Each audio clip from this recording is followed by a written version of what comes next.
Here. All right. Hello, everyone, and welcome back once again to the Great Scott Podcast. Today, I am joined by a woman who pretty much does it all. She acts, writes, produces, directs. Miss Stephanie Garvin. How's it going, Stephanie? Hi, Michael. It's going great. We've got a lot happening today, so hopefully we won't get interrupted too much, but it's all good. I like being busy and productive. I will say, ever since you were young, it seems like busyness has pretty much described your whole life up to now, and I'm sure even in the future. Oh yeah, some people call it chaos.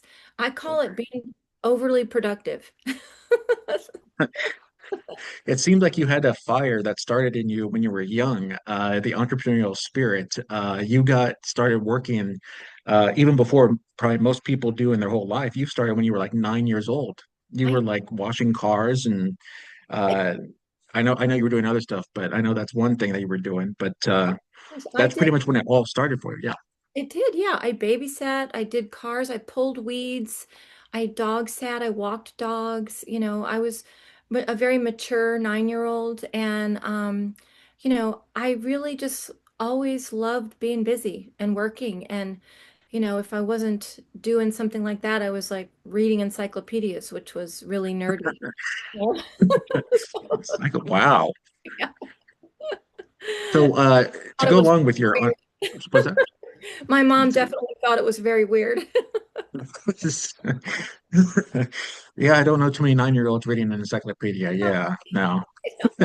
But anyway, so speaking of your mom, it was your mom that was frugal with money, and you weren't exactly the most frugal with money. She told you you had to go out and earn your own money if you wanted something. Yeah. I mean, she had a good job. She was a nurse, but a lot of the times growing up, she was a single mom, so she was the breadwinner and the sole person providing for my brother and her and I.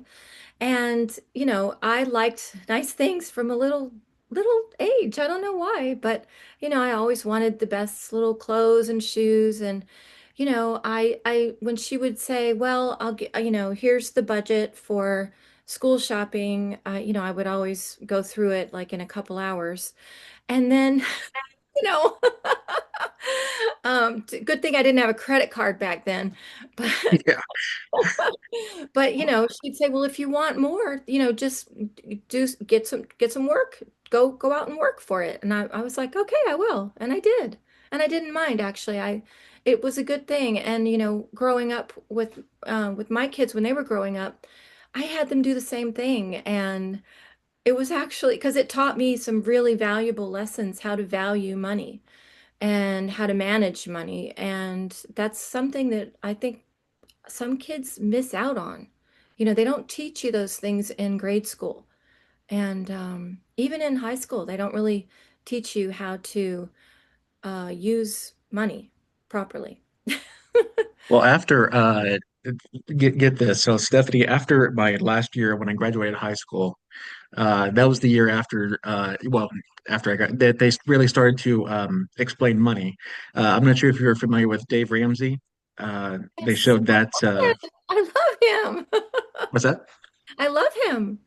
Oh yeah, Dave yeah, a money manager guy, and they showed his whole series of videos, and that was the year after I had left. So Oh, what a I good never idea. got any money management skills. So I'm really glad to hear that because I always think, that's the first thing that people have to figure out when they go out on their own is, you know, yeah, making money. How do I manage money? Oh, I got to pay bills. What do you mean? What are these? Sometimes people have no idea. yeah, yeah, absolutely. So I know we talked about you working at 9 years old, but it was really 12 years old when your entrepreneurial spirit really did happen, if I'm not mistaken. Yes. So I started teaching piano and I opened up a little salon at my house where I did makeup and hair for all the high school girls when they would go to prom. And when I started writing, I always wanted to be a writer from a young age. And I would send off my scripts and my story ideas and try to get jobs writing. And no one hired me, but I read some of those stories now. I still have them and they're really funny. But they weren't bad, but they were, not professionally written, of course. But I tried. That's what it's about. But I think you got the best encouragement possible you could get from from being rejected. They said that you had talent, though. Yeah, they did. Every one of the letters I got with a rejection was impressed that I sent something at my age, and they all said I had to be 18. Please come back when I turn 18. They'd love to hear from me again. And, by the time I was 18, I was doing something entirely different, but, I was doing more acting and actually just regular work. It's really amazing. I mean, your life. I mean, so you were like the model child that every parent would want, it seems. Well, I did sneak out my mom's car a couple times because I had to Oh, get her. I had places to go. She was busy. So, yeah, that's true. Yeah, that's true. But I so also want to say, Stephanie, one thing that I really did like that I was reading is how one of your favorite memories is that I think maybe during a storm or something you didn't have lights with your kids and you lit candles and yeah. that's kind of how the stories kind of really started. Or you guys would make up some crazy stories pretty much. So we were moving and I could not it is a funny story that the whole move actually was in a U-Haul and I didn't have a car yet at the new state that I lived in. I only had the U-Haul and it was just me with the kids. So we would drive into the U-Haul looking for our home that we would rent, and I pulled up to this one house, and the U-Haul just went and it just died right in the driveway. I was like, oh my God, I'm so embarrassed. I'm so embarrassed. And so the kids run out and they're like, oh, is this going to be the house? And I was like, oh my gosh, this is like, I just want to crawl underneath the U-Haul truck. And the lady ended up being very nice. The house was perfect. And she's like, you know what? And I had cash. So she's like, you know what? Just, if you want, just go ahead and stay here tonight. I was like, all right, you know what? We'll do that because I can't leave anyway because the U-Haul's broken down in your driveway. So we moved right in. She actually helped us take stuff out of the U-Haul, and we were sleeping on the floor with blankets and pillows, and we didn't have any electricity, no water. None of the utilities were on yet, but we had candles, and we lit candles, and we just told stories and went round and round, making up more elaborate stories. And, we did that for a couple nights and it was so much fun. And my children, they still talk about it today, about how that was one of their most special moments of their entire life. They remember that like it was yesterday. And so do I. It was so bonding. We had nothing. We had no furniture, no light, no water, no AC. Do you still live at that house that you broke the U-Haul at? No, I only lived there for a year. After that, I Okay. moved to Lincoln Park in Chicago. So, Oh, gotcha. Okay. yeah. So let's talk about uh, Maserati. That's a film that you have that you were the EP on, the executive producer, Yep. and it stars quite the cast. Oh my goodness! I mean, you have Jessica Alba, you have Anthony Hopkins, and not only that, but the great Al Pacino in it, Yes, I know. And McKellen Maroney, who is a very and big Yeah, upcoming, I mean, just outstanding performances by everyone. Even the lesser known cast, the performances are so good. So I'm excited to be a part of this project. It's been um, one of my biggest projects to be attached to so far. And the next one is Bugatti the Genius right after this one. And, going to be a fantastic cast as well. Very, very similar to the caliber of talent that we have in Maserati. The film, I've helped a little bit with the editing. I'm not a film editor per se, but as a producer, we give notes. And it's very much like The Godfather, but about racing, and it's exciting. Are they going to make like a whole series of car manufacturers of how the whole car history was, like maybe Honda or Toyota, or You will they know, continue on with the? I haven't been a part of any of those conversations, so I Oh, can't okay, speak gotcha. for many. But the next one is Bugatti. I am not a car expert. I'm a film, producer. Sure, I mean, sure. that's my expertise. And so my job is to help bring these to life however I can. And but I'm learning a lot about cars being attached to this film because I had no idea about. So another movie that you were a part of, Stephanie, that I dearly loved was Holiday Twist, which also had a really great cast too in it. I mean, Sean Astin was in it, John Astin's son. You Right. had James Maslow from Big Time Rush in it. You had Yeah. Montana Tucker Yes. They're all, and Kelly Stables from Two and a and Half Kelly. Men. Yeah, Brian Thomas Smith, he was a part of oh, what's the show about the scientist? I can't remember the name of it now. I'm so was it bad. Breaking Bad? No, it was a Not funny Breaking Bad. all the kid they were like in their 30s. I can't remember. Oh yeah, yeah, yeah. I can't. Yeah, I know what you're talking about Oh, though. Yeah, you know. yeah. So, but Someone. Yeah. yeah, so I wrote that project. I wrote Holiday Twist, and I was just going to produce and write, and I hired a director, and then I had such a specific vision constantly of what I wanted for the set design, what I wanted for this, and the director finally we had a COVID delay, and then after the delay was over, he was like, I think you should just direct this. Why don't you come out the gate directing with this movie? Because it's already all right there. You have everything you need. And I was terrified. I was like, really? Oh, I don't know if I'm ready for that. I've only directed commercials. I was like talking him out of me directing. And he's like, no. He goes, you are have a better vision than most directors I've worked with. So he talked me into it, and I'm really glad that I did. It was a lot of work doing all three, but I loved it. I loved having that control over the little things that were important to me. And one thing you also said in your being a director, one of the most important lessons you've learned is reading minds. Apparently, that's people have yet to figure that one out. Yes. I'm a big, I'm a very intuitive person, and sometimes the way I think is so quick, like it's like I'll immediately just know what needs to be done.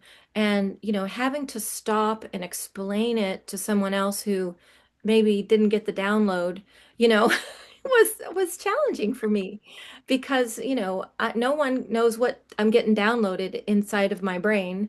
Just like you might be thinking one thing and, your friends are on a totally different page. You have to explain to them how you're feeling or thinking.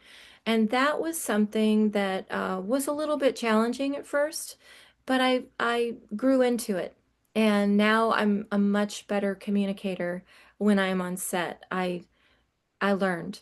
Yeah. Thank And goodness. speaking of being on set, we'll talk about this. You're currently right now as we speak, you have 60 people at your house for a reality TV show. Can you tell us a little bit about the TV show? So I can't tell you too much because I'm under an NDA, but it is Okay. apparently on the Oprah network. No. And yeah, so they're here getting all situated, and that's what took me a minute to. That's why I'm in the closet right now. You can't see because it's all blurred out, but I'm in a storage closet. so that so that I'm not interfering with them. But yeah, they're from New York and they just landed in town today.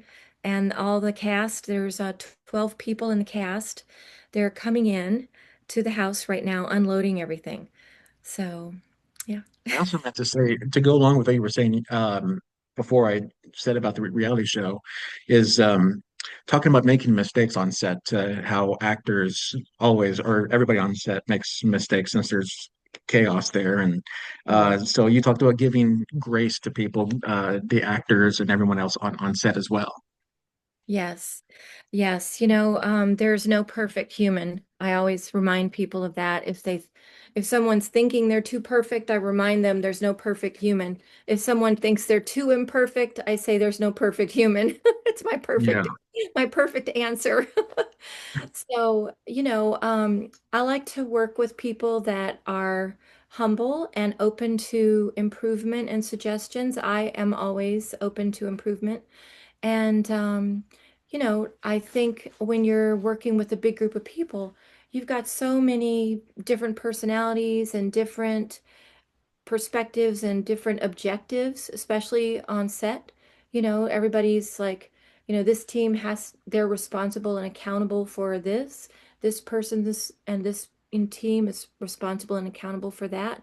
And, everything has to jive to make the product come to life. So I always keep that in mind, when I'm directing or producing or even when I'm writing, sometimes you're on set, you do a rewrite, you have to adjust it for the person because maybe the character's not fitting into the personality of the actor the way maybe they're not able to land it the way it needs. So then a little quick rewrite to help the actor out is always handy.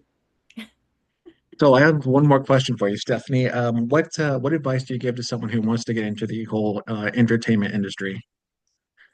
You know, um, be open, be ready, because sometimes, when you have opportunities, they just come at you really fast. Like when I got on board with Maserati, I mean, I'm so glad that I was able to just jump in because it was full on and they were halfway through the project. And if I wouldn't have been mentally prepared, I might have talked myself out of doing it because it's like, oh, are you ready to, go to Rome? And it's like, if I had to think about it, well, let me see, what am I going to do? How am I going to fit that in my schedule? Blah, blah, blah. I would have missed the opportunity. And I think a lot of people are waiting for the perfect alignment. And sometimes the opportunity comes right up and sneaks up on them, and they're not prepared. Yeah. So always being prepared, especially like if you're an actress or an actor, um, that's usually the way people get in the doors, some kind of acting because there's so many, ways to do it. You could be an extra, you could, do your own thing, you could be on YouTube. And, you just have to always be exercising your muscles. Whether, writing too, you need to keep writing. Sometimes it might be just writing affirmations or, whatever you want to write, but, Sure. Yeah. keep the muscle working and also keep up with technology. That's a big part of that's game changing right now in the entertainment world.